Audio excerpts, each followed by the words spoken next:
La historia del Fondo Bancario de Protección al Ahorro, FOBAPROA, es la historia de una estafa, de una red de corrupción entre el poder político y el poder empresarial y del saqueo más grande en la historia contra la economía del país y de millones de mexicanos. El FOBAPROA surgió en 1990 durante el gobierno de Carlos Salinas de Gortari, con el objetivo de darle liquidez a los bancos recién privatizados para que en caso de crisis y devaluaciones entrara el rescate de sus deudas y otorgarles capital. Originalmente el FOBAPROA era un fideicomiso privado administrado por el Banco de México. El FOBAPROA tenía un precedente directo. En 1983 se creó en el Banco de México el Fideicomiso de Cobertura de Riesgos Cambiarios, FICORCA, con más de 10,000 millones de dólares para beneficiar a empresas establecidas en México que tuvieran deudas en dólares. Su primer director fue el entonces joven economista Ernesto Zedillo Ponce de León, recién doctorado en la Universidad de Yale. El FICORCA, como el FOBAPROA, fue un instrumento para beneficiar a grandes empresarios que contribuyeron a las campañas políticas del PRI y al ascenso de la nueva élite de tecnócratas. FICORCA benefició al menos a 209 empresas que pertenecían a los 30 grupos empresariales más poderosos. En diciembre de 1994, tras el final trágico del sexenio de Carlos Salinas de Gortari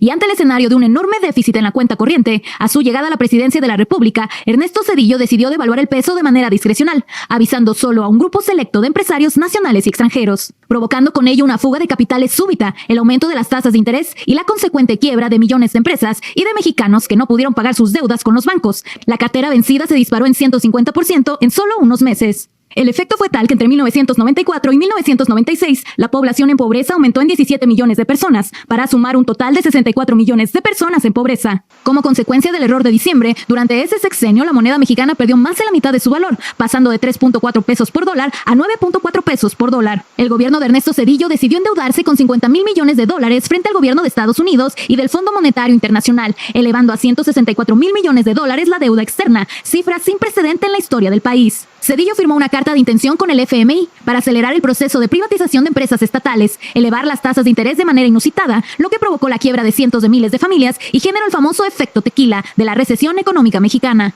El único rescate aprobado desde el